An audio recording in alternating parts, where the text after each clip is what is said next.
All right. We're looking at Dave Coach Schwartz repping Garcia Poker here at SMC Track. There's no sun, so it's a nice day to come and play soccer or work out. There's Jeannie, my daughter. You're 9 years old, right, Jeannie? And Josephine. They both had birthdays in April. 13 years old. She's officially a teenager. 400-meter Ron is with us. His son, 100 and 200-meter Ayal is not with us, though.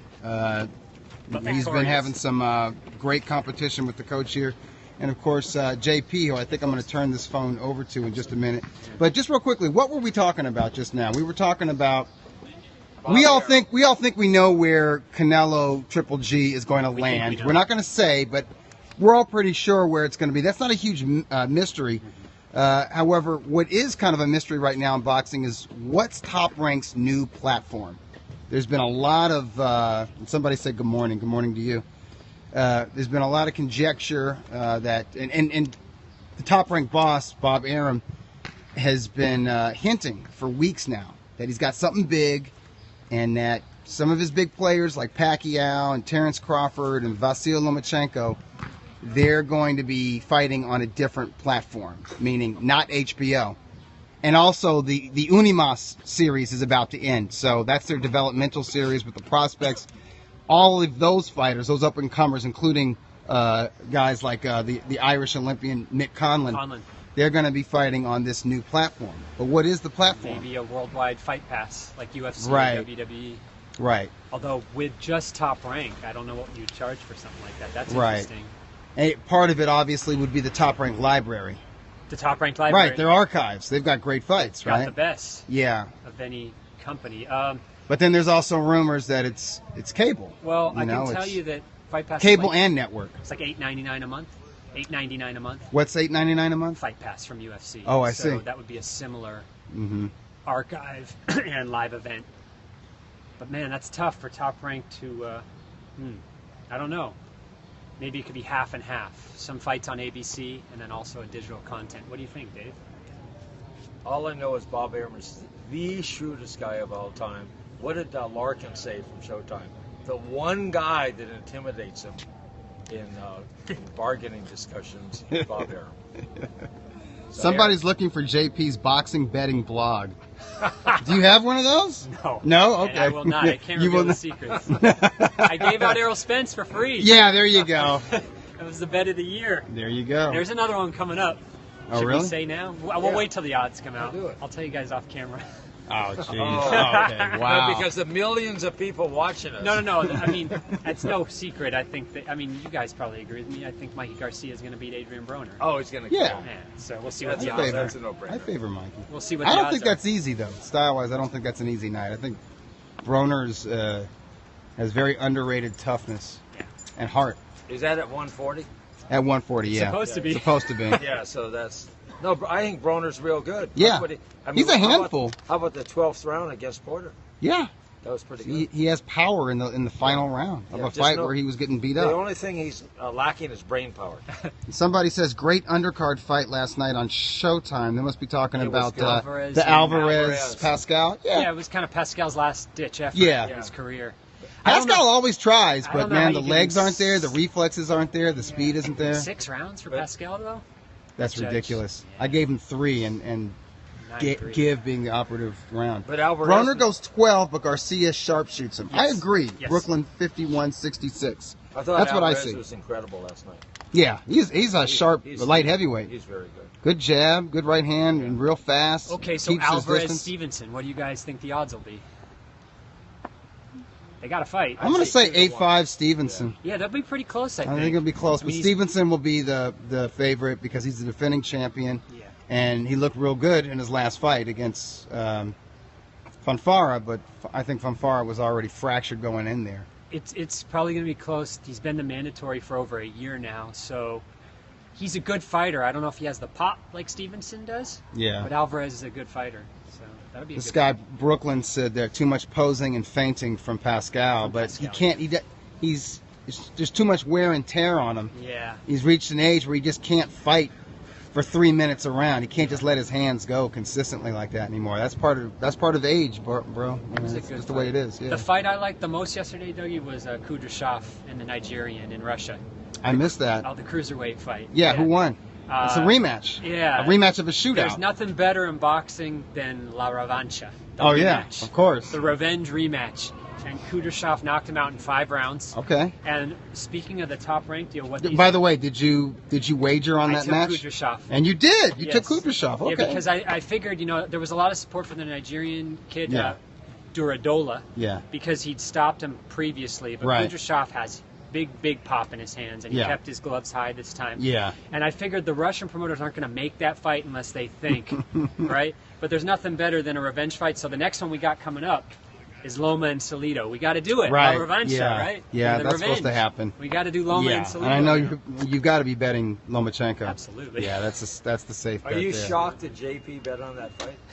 No, I'm not. I was just curious. But the reason I brought it up real quickly is that top. That's not even an obscure fight for JP. No. Yeah. No, not for me. World of Box, who's Rabinsky Yeah. in Russia. Yeah, that's he Russian puts all promoter. his shows YouTube for free. Does he? So that was YouTube. Well, he's got the money. Yeah, he has the money. Yeah. Crystal clear. So my point being is that for Top Rank to charge and do it, there's a lot of competition because Yeah, there boxing is. so fractured. Yeah. And these streams are crystal clear for free. Yeah. So But Top Rank has some primo names. true. So. Pacquiao. Pacquiao is almost a worldwide household name. And Terrence Crawford and Vasyl Lomachenko are two of the best fighters in the world right now. Conlan's going to be. Where's Artur Beterbiev been in the light heavyweight division? He's going to fight. He's had some legal issues with his promoter / former promoter, right? He wants to leave the promoter. Yeah. I don't know if that's a done deal of his splitting from them, but he has that a fight complicates coming up. matters. He has Who's a he fighting? He's going to fight Enrico Kohling out of Germany at the end of the month. Okay. So I'm assuming it'll be in Canada. And is that some kind of a title elimination bout? I think so. Okay. Yeah, I think so. So yeah, because Kohling is the number 2 guy. Sure.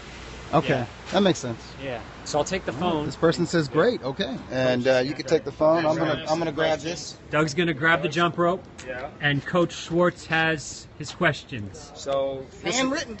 handwritten. Yeah, he did that so I don't cheat and try to read those answers because nobody can read that chicken scratch. So if you guys got You're questions, smart. See, Bob Arum is shrewd, but so is Coach. if you guys got questions on Periscope, type them in for Dougie now or Coach, and Coach is going to start with his Q&A now. Okay, so on June 1st, 1966, 66. it was a bantamweight title fight. Bantamweights. Okay, I'll give you. Okay, Back in the day.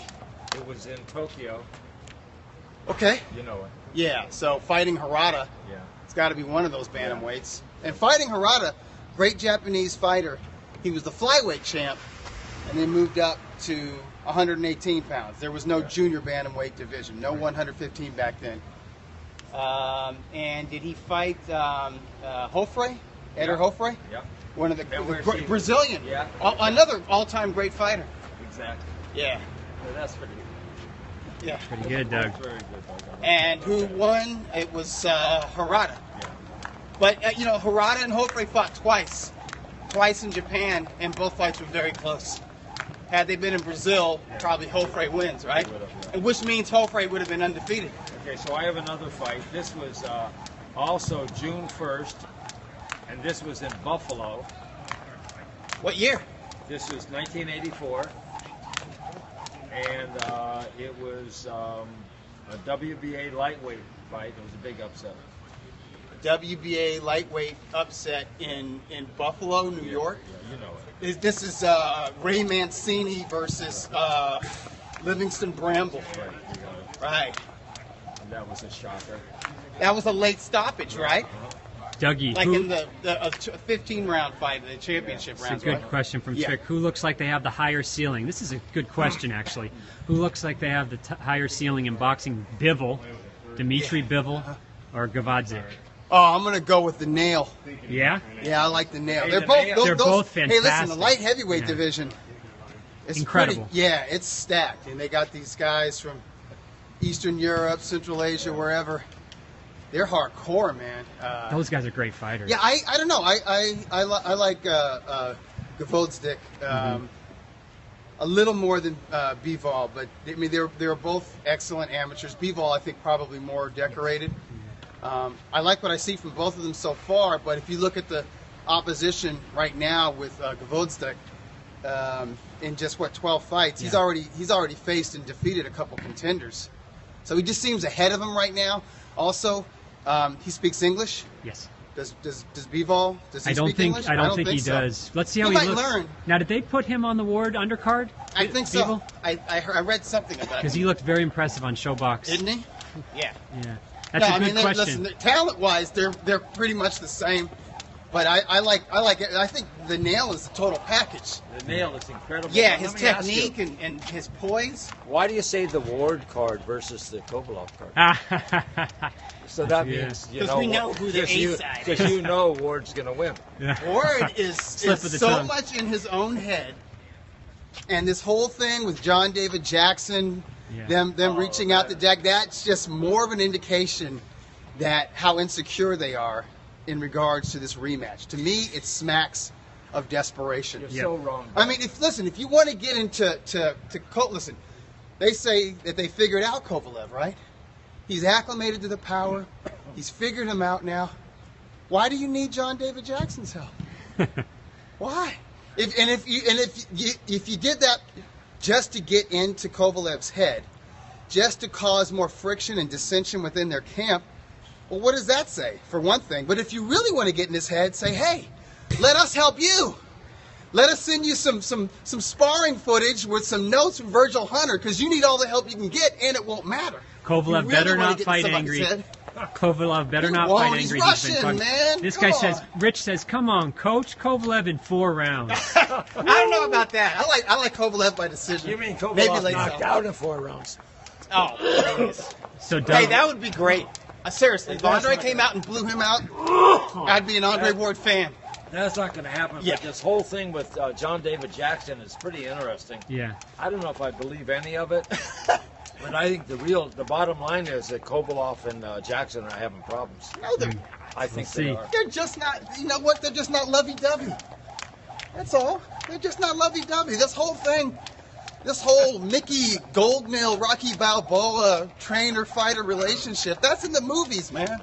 So, Doug, it's business. It's straight-up business between these guys. We got like between 50 and 100 people watching the Periscope now. Yeah? And it says Klimas Boxing has joined the chat. Klimas! So will you go to Ukraine with me? We want to go to see Usyk's homecoming. Oh, yeah, that would be nice. Usyk's the best. And you like Usyk. You didn't jump off the bandwagon. I'm not off the bandwagon. Me neither. It's a great division, but people are down on him. Well, his first and second title defenses were against really difficult quality opponents. Absolutely. Most people, especially guys that only have like 12 fights, they wouldn't face these guys. Totally agree with you. Let me tell you something. I was ringside at the Forum against Machunu, and both in the Machunu fight and the Michael Hunter fight, what's deceptive about Usyk is this guy can turn the screw quickly. Yeah. And when he does, and those combinations start going, and he's got this kind of thing where you think he's hurt. Right, or you think he's tired.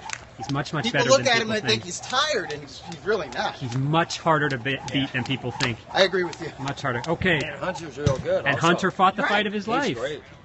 And then Chuno's I have no one joke. now. This was also June 1st, 1991. One of your favorite fighters. June 1st, 1991. Okay. Yeah, it was for the super welterweight title. Okay. And the one guy retained his title. 2 real pretty famous fighters. Okay. And, okay. One's one of your favorites. Was one like a former champion? Yeah. And like a really good former champion? Really okay, I'm going to say really terrible Terry Norris against Donald Curry. You got it. Man, Doug's memories. Spot on. I remember watching that on HBO. Hey, was Donald Curry one of the best? He was awesome. Oh, my God. I kind of hated to see that. But I was such a Terry Norris guy. I knew it was good for him to get the Lone Star Cobra's name on his resume. I was at Donald Curry's best fight against Milton McCrory. You were live at that fight? I was there, yeah. That was December of 1985. It was really good. What was the venue? That was at the Las Vegas Hilton. Las Vegas Hilton in '85. It was on HBO, second round Vegas knockout. Hilton used to get a lot of good fights. Oh, yeah. They used to a host. lot, yeah. Yeah. A lot of them. They really did. A lot of good fights. Okay, here's one. This is June 2nd, 1973. two really famous guys in Monte Carlo. Monte Carlo. Someone retained their middleweight. Oh, okay. It's got to be Carlos Monzon. Yeah. And who would he be fighting in Monte Carlo? Jeez, in 73. I don't know. Who's also, I mean, really famous. A famous guy? Real. The guy that he fought Yeah. in Monte Carlo. Yeah. Had this guy ever won a title? Yeah. Oh, yeah. He was a former champ? Yeah. Rich got it. Oh, was it Emil Griffith? Yeah. Oh, no, actually, yeah. And I think they fought twice. Emil Griffith. Yeah. Doug, you're on fire. And it's funny. Yeah, yeah. I haven't missed one yet. On point today. Like a lot of modern heavyweights, a lot of modern middleweights, they get shit if they fight somebody coming up in weight, you know? But it used to be all the biggest middleweight fights came against like a dominant middleweight champ and a badass welterweight stepping up in weight, like going all the way back to like Harry Greb fighting Mickey Walker, you know what I mean? That was like the 20s, right? But, you know, Monzon, there's a good example. Some of his more notable fights, 2 fights with Emil Griffith, and he fought Jose Napoles too. And no one gave him crap at the time, you know? And nobody gave Marvin Hagler crap when he fought Roberto Duran, right? No one's like, you're fighting a blown-up lightweight. It's like, no, you're fighting Roberto Duran, you know? Whatever. So who was Emil Griffith's trainer? Gil Clancy. Right. And he also Pretty was good. like manager, or at least co-manager. One of your favorite boxing announcers? Right? Yes, he was one half of my all-time favorite boxing announcing teams, along with Tim Ryan. Right. Tim Ryan, yeah. CBS. Who would totally be dissed and clowned in today's society? Like with social media, everybody would just make fun of him because he was kind of vanilla. I think he was from Canada, and he didn't pretend to know a whole lot about boxing. He didn't have to because he had a dyed-in-the-wool, old, grizzled boxing trainer right next to him that just spoke like from the boxing insider, boxing trainer perspective. And so all he had to do was basically welcome people into the show. He was very positive. But in today's entertainment world, like, he's not spicy enough. He's a little bit too vanilla. But for me, they complemented each other. You know, I wouldn't want to just see Clancy call a fight by himself or with somebody else who was like a expert, and I wouldn't want to see Tim Ryan in with just another general sports broadcaster. You know what I'm saying? They complemented each other perfectly. You know who Gil Clancy was like? He was like an emotionally stable Eddie Allen. Yeah, because he would give you that insight about a fighter's weight, Right. And they sounded training. alike. Yeah, exactly. So we got like 10 or 12 minutes left. If you guys got questions, I know more people are joining the Periscope. Just write in for Dougie on the screen on the Periscope, and about any boxing news or fights coming up. Okay, here's Coach. one. You'll get it. June 2nd, 1976, at the Sports Arena in L.A., the guy who lost won the welterweight championship in his very next fight. The guy who lost Yeah. won the welterweight championship. In his next fight. Okay, this And is he- Sports Arena. Yeah. He lost. He lost to sort of not a famous guy, but a guy you know who he is. Yeah. He lost his very next fight, and when he did win the welterweight, he won it in Mexicali, and he was real young, maybe the youngest welterweight champ of all time, maybe. Okay. Okay, you know it. Yeah. So you're probably talking about Pepino Cuevas. Right. He lost. He lost. But his then he fight won the in title. His next fight. Right, and he was the youngest welterweight Yeah. champ at the time. So the guy who beat him, I'm going to say Andy the Hawk Price. You got it. Damn, Bam! that's impressive. I would not have known that. Everybody forgot about Andy the Hawk Price, but not me. Okay. And By the way, Andy Price, in my opinion, one of Sugar Ray Leonard's top 3 performances, because he blew him out in one round, like he wasn't crap. And this is before Leonard won the title, right? Andy Price had defeated Pepino Cuevas, and I think he beat Carlos Palomino too. He beat 2 guys who went on to win Dougie knows. Dougie does the know. welterweight title, and these guys are all in the Hall of Fame. Yeah, Price could fight. so how old was Cuevas when he won the title? Yeah. 21? 19. 19, yeah. Because he turned pro at 14. And he got knocked out in his debut. Oh, he had a lot of losses. Yeah. I mean, he had like 6 or 7 losses. Yeah. I mean, he had like a couple of losses in Mexico even before he came and fought here. But what a puncher. And what a reign. He had a good run. He had a really good run. You sort of know your stuff. Yeah. I mean, so who's the welterweight? Okay. Who's the one welterweight contender who took him the distance before Tommy Hearns knocked him out? One guy. Nobody went the distance with this dude. He made 10 title defenses, 9 by knockout. Who was it? Randy Shields. Oh, Randy Shields. Randy Shields. Took him 15 rounds. We talked about Randy Shields a couple of weeks ago. Man, he was incredible. All these guys, all those welterweights. The second-tier welterweights of the 70s were badass. Pete Ranzani. Yeah. Yeah. Cuevas fought. Yeah. Ranzani. Oh, yeah. They all fought each other. Yeah, yeah. All of them. Weren't a lot of soft touches. This guy says YouTube the Hawk versus SRL. Great, great stuff. 1 round. Yeah. Okay. Price made the mistake of getting up against the ropes against a prime Ray Leonard. You don't do that. Where was that fight? Probably Vegas. Probably. Yeah. It's Vegas, undercard of some big show. Yeah. Okay, June 3rd, 1991. We actually talked about this fight last week. It was in Las Vegas, and it was for the WBA light heavyweight title. Is this Tommy Hearns versus Virgil Hill? Yeah. And that was Hearns regaining a portion of the light heavyweight title. And Virgil had, I think, made like 10 title defenses. Yeah. He had a good reign. And Virgil was a big favorite. And he was a favorite, right. Big favorite. Yeah. And that might have been Tommy Hearns' last great performance, that upset. Because he boxed. And he out-jabbed a master jabber. And 1984 Olympic silver medalist.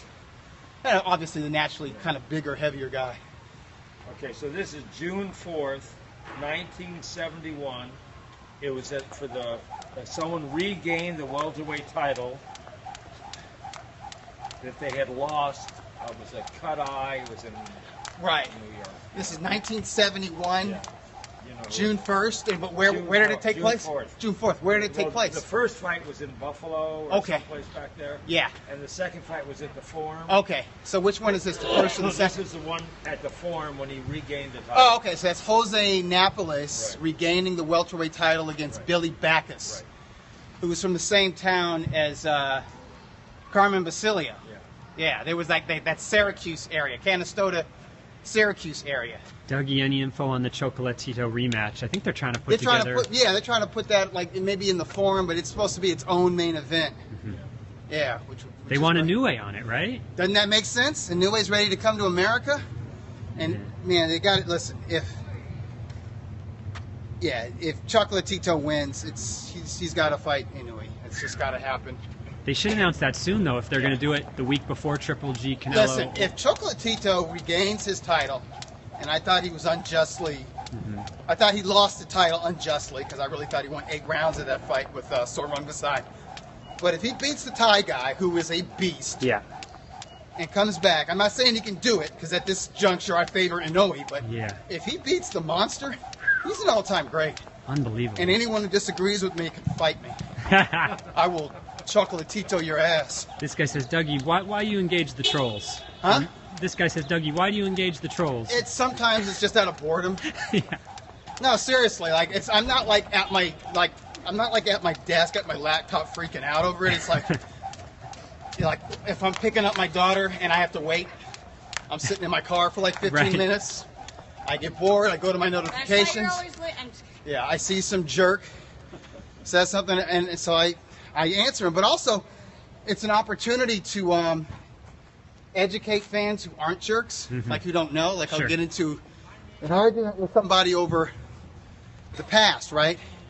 And they're spitting stuff that's not factual. I set the record straight. Now, I know the person that I'm setting the record straight against will never accept it because they're nuts or they're jerks. But there's other folks who are reading this who are like, "Hey, I'm going to go check. I'm going to go check this out." Good point. And then they learn. And then the other thing is sometimes I come up with the perfect zinger that I can use later. Like some guy I was arguing with, some dude named Spencer, he was a Mayweather dude. I named him Leonard Wannabe, like Leonard Ellerby. And I'm like, Leonard Wannabe, why didn't I ever think of that when Mayweather was still fighting? There's all these people who want to be Mayweather's right-hand man. They want to be his professional suck-up. And I'm like, there's only one Mayweather ass-kisser that it's a real full-time job. And his name is Leonard Ellerby. And all you fools are jealous. You're Leonard Wannabes. Yeah. But so sometimes in the heat of a troll battle, you come up with these gems. I'm like, shoot. It makes sense, though. I'm going to use that. Other people reading the thread. So this guy says, what's next for Loma? It's going to be Salido, I think. Right? Maybe in Chicago? Yeah. And probably, this is the rumor, but that fight's going to be on Top Rank's new platform. Like, you wouldn't watch that on HBO. You're going to watch that some other way. How, we don't know. It's all conjecture. There's supposed to be an announcement, though. So there's going to be 2 big announcements this week. Going to be 2 this week. The venue, the site of Canelo Triple G, and what Top Rank's new platform is. Bugs Chicago on Periscope is hyped right now. Oh, Chicago, Loma Hey, that's Salido. a fight town. They deserve more high-profile events. What happened to Conlon in Chicago? He didn't draw as well, right? No, not at all. Yeah, well, I mean, listen, nothing was going to match his pro debut. This guy says... New York City, St. Patrick's Day, the weekend of a Triple G fight. I mean, come on. This guy says, when's your next show with Steve Kim on Ring TV? We're supposed to film on Tuesday. We're supposed to be in studio on Tuesday, and we were talking about bringing Golden Boy matchmaker Robert Diaz in to just talk about the boxing year of 2017 so far, because it's been an amazing 5-6 months. And Diaz is, I mean, he's a real boxing fan, and he's got that matchmaker's mind. And we were thinking about it, also opening it up to questions. Have people sending questions ahead of time so we can answer them. But I have there's like a film project that Golden Boy's doing, and they were like, come be here on the shoot on the same time. So I don't know where I'm going to be. James Begg Jr. says, best Leonard Ellerby moment ever. His reaction to Melina Mickey Bay being stopped. Yeah, I remember that. Yeah. That's fantastic. Yeah, Mickey Bay was a Mayweather Promotions guy. Yeah. This guy says, so wait, Roman's not going to be on the Triple G Canelo undercard? No. No, he's going to be his own. He's going to have his own HBO day. A week before or a week after on the replay? I don't know. Maybe the week after. For the replay. Okay. Yeah, they're still trying to schedule that. Okay. So next week we'll be able to talk about the venue. Yes. Let's see. Okay, Coach. Okay, I got a couple. Hey, you're doing okay today, Dougie? Yeah, he's rocking. Okay, here's one you'll get for sure. June 4th, 2005 in Manchester, England. Yeah. Big upset. Okay, this has got to be Ricky Hatton against Kostya Tszyu. Right. The king. Yeah. The king was dethroned. Yeah, that was incredible. The king was dethroned by.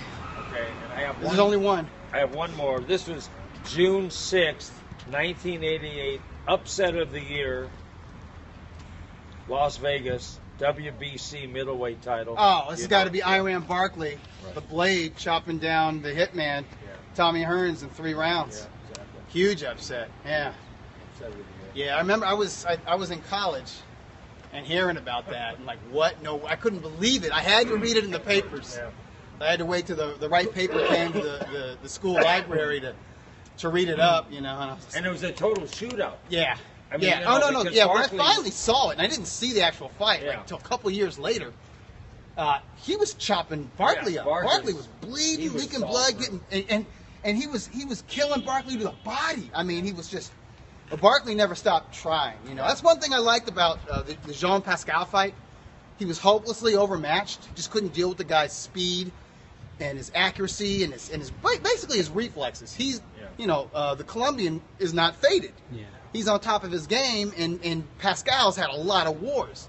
And his prime was like 6 or 7 years ago. So he's fighting on muscle memory, but he's still swinging. And there was a couple rounds where maybe if you wanted to give it to Pascal, a couple, not 6, by the way, you could give it to Pascal because he was just nutting up and just launching these things, man. Yeah. And he would occasionally clip the Colombian, He just couldn't come back with anything. Roy Jones Jr. is in his corner just looking immaculate, man. True or like false? He'll never age, True or false, Dougie? Prime Floyd could not wear Prime Oscar's fishnets. Yeah, well, I don't think he would want to wear Oscar's fishnets. I guess they're asking Prime versus Prime. Given that and Oscar De La Hoya, who was arguably 10 years Right. past his prime. I mean, you could argue. I mean, I think Oscar's prime was from 97 to 99, basically. He just stopped throwing the jab. That's all. Right. It wasn't the night of the jab. Right. But seriously, the 2007 version of Oscar, who was inactive, was not living like a fighter, and was many years, not like 1 or 2 years, many years separated from his prime, gave Mayweather all he could handle. And a lot of people, even people who I think are Mayweather cheerleaders, guys on press row, they scored that fight a draw. And a lot of folks thought that Oscar did enough to win. Like a lot of the international broadcasts, you know, the one in Mexico, the Japanese broadcast, their people had it for Oscar. Not wide. I mean, they had it like 7 rounds to 5. But they couldn't believe that Oscar didn't win that fight. Okay, we got a few quick... For the record, and I'm not a Mayweather fan, you know that. I had Mayweather winning 8 rounds. Okay. But don't tell Oscar! Yeah. Quick answer, Duran or Floyd at lightweight? That's a silly question. You got a guy who goes life and death with Jose Luis Castillo, who goes life and death with Manuel Augustus, guy who loses rounds to Victoriano Sosa. You think he can even go 15 rounds with Roberto Duran? That's a beating. Okay, we got a few minutes left. This is kind of a longer question. Maybe you want to save this for next week. But Dougie, what got you into boxing? Muhammad Ali. Simple as that. I was born in 1970. One of the first sporting events I was really, truly aware of and followed, from when it was announced to when it actually happened on TV, was Muhammad Ali versus Ernie Shavers. And I was just like, I was smitten. I was bewitched by Ali. It was like I'd never seen anything before I ever seen him fight. Just his persona on TV, you know, teasing Shavers, he called him the Acorn. And his whole routine with Howard Cosell, you know, who I knew of. Howard Cosell was a household name. Everyone knew him, and half the country hated him, and the other half liked him, like I did, because I liked his knowledge. Like he knew everything, and you know, when he was calling, even like, you know, other sports or whatever. But just watching Ali, his whole thing, his whole shtick, going into that fight. And I tried to watch the fight. I think it might have been on ABC, Wide Weather Sports, and maybe it was on network TV. And it went the 15-round distance. I fell asleep, I think, like in the middle of the fight. Yeah. And my dad had to tell me the next morning that your guy won. Right. And hearing that was like, oh my God, that's my guy. He won, you know. And at the same time, my dad and other people were saying he's old and he should really retire. And they were thinking Shavers was going to knock him out. And they were telling me, I wasn't aware of the third match between Ali and Norton, but they were telling me that Norton should have beat him. I had never seen that fight, but I was like, no, get out of here. So he just sort of became my guy, you know what I mean? And he was so larger than life. You were how old at the time? 7. The 7 at the time of the Shavers fight, yeah. So, but I remember this, you know, fairly well. And then, you know, right around that same time, you know, there was the 1976 Olympians turned pro, and so by '79. Right. Sugar Ray Leonard was a thing. He was a phenomenon, and everybody watched him. And when Ray Leonard fought on TV the next day at the schoolyard, you see a bunch of kids trying to be Ray, or you know, pretending to be, you know, Davy Boy Green hitting the kid. You know what I mean? Like it was like that, seriously. And then through following Ray Leonard's career, I learned about the other weight classes. I learned about other great fighters like Roberto Duran. Who was that? I had no clue. Right. Even in 1980, I had no clue until he fought Ray Leonard and beat Leonard. I couldn't believe it, you know. And then I finally watched the fight, and I'm like, oh wow, here's another guy. And then you learn about Tommy Hearns, and then you just learn through other, you know, you learn about the divisions through, you know, I learned them through Ray Leonard. Really good questions today, guys. Yeah. Thanks. Four Kings, yeah, good book. Yeah. Four Kings. Yeah, it's a great book. Coach, we're running about 33 minutes. You got anything for the people? That's about it, but we do want to talk to everyone. The most important thing is about safe driving. Safe driving. Oh my God, Dougie, you want to put the phone away. Don't be in a rush. Don't be messing with the radio too much. Don't get into arguments with nobody. If you're driving with kids, don't turn back to yell at them when they're being crazy or whatever. Really, the most important thing is just don't be in a rush and keep your focus. You know. You should take some of your own advice.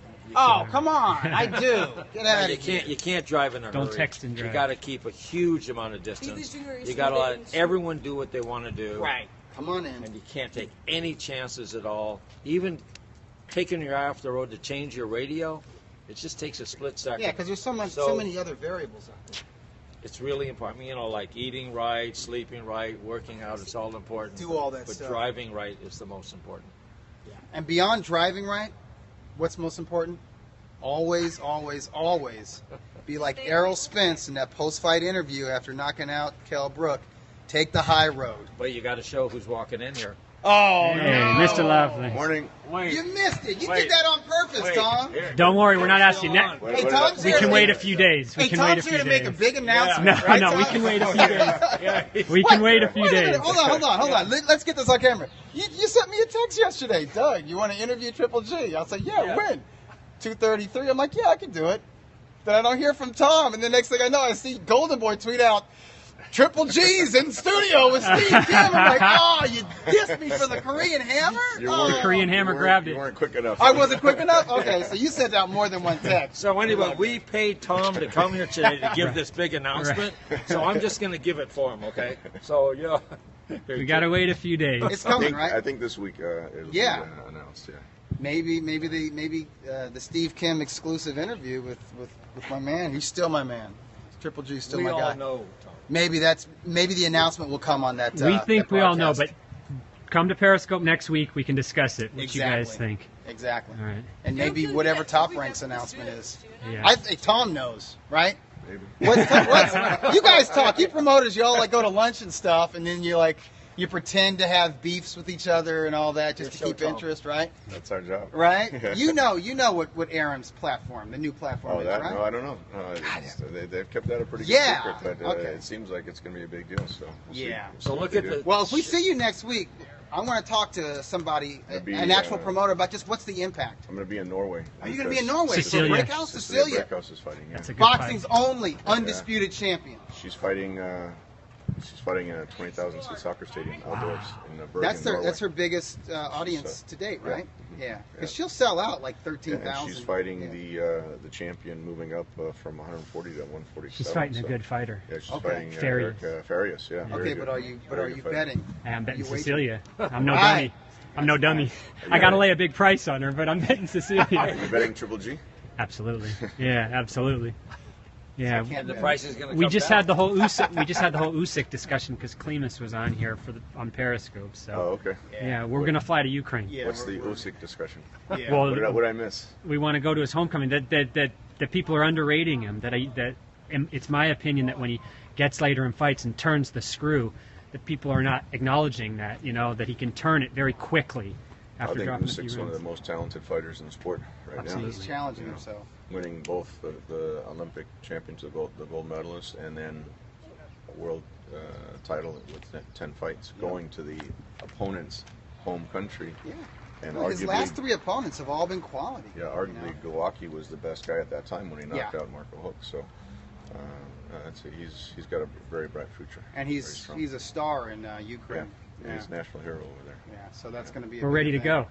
Yeah. Yeah. Let's get on the It'll be plane. late August, yeah. Yeah. And look at the shape Tom's getting in. Well, I'm getting back into shape. Got to, man. Hey, this is what Tom September's a does. big month, man. Yeah. Except you don't have your shorts on It's today. like Garcia Poker. But they sponsor our show. Oh, good. Okay. So they Check them out. they actually beat out Nike. They Yeah, beat out yeah, Nike. So what happens is Tom comes here usually with his shorts. He doesn't warm up. He runs 3 miles in 26 minutes, and then just walks off. Yeah. Even Kevin Costner's impressed with Tom. No, totally. You He seen is. this guy? He was just Yeah, telling he us. runs around. Rich here on Sure, Periscope is writing in. He says Triple G will KO Canelo. Rich, I agree. But we got time to think about it. We got time to think about it, but it's it'll be a very competitive fight. I think Canelo looked really good against Chavez, the bigger guy. 164. See, now Canelo has to come down in weight. Yeah. He has to drop weight to make 160. He knows how to drop weight. Yeah. He's been a middleweight for a while now. But I'll say this, he has grown. And And I was looking at some pictures of his fight with James Kirkland, Yeah. and his he's- body's he's changed in filled 2 out, years. yeah. Yeah. Or the year. And now Triple G will finally be able to fight for the Ring Magazine title. Yes, it's on the Your- line. Your guy Mike was keeping it away from Yeah, Triple G. playing keep away. Good old Mike Ross. So we got Cecilia this week, Yeah. and you're going to go to Ukraine in August. Yep. and the big fight in September. You're a busy man. And this Usyk's late this gonna month, fight. he's got the press The tour. fight of the century. That's Usyk's gonna be going to be in a soccer stadium also for the homecoming. Oh yeah, I mean, yeah, that's yeah, gonna be a that big doesn't event. surprise me. It's going to be like 30,000 people. Is HBO going to broadcast that fight? Still working with. Still working talking on to that, HBO. okay. See, I'm lobbying right now to get more HBO dates. I hope that works. Come on, HBO, we want Usyk. Yeah, We want Usyk. yeah. Hey, so we're going to have huge ratings today because Yep. Mr. Loeffler's here. It was coincidence. I thought you guys would be done by now. You Yeah, guys we were were almost here done. early. We You're had here to by grab you. 7 We were You o'clock. almost missed done. it, man. I was batting 1,000. Yeah. I think I answered them all. Everyone, perfectly. Good. And I think you probably could have answered most of those as well. We were up in Portland just a couple days ago. Yeah. For the Jordan sponsorship. Oh, yeah. Representing Jordan family Yeah. also.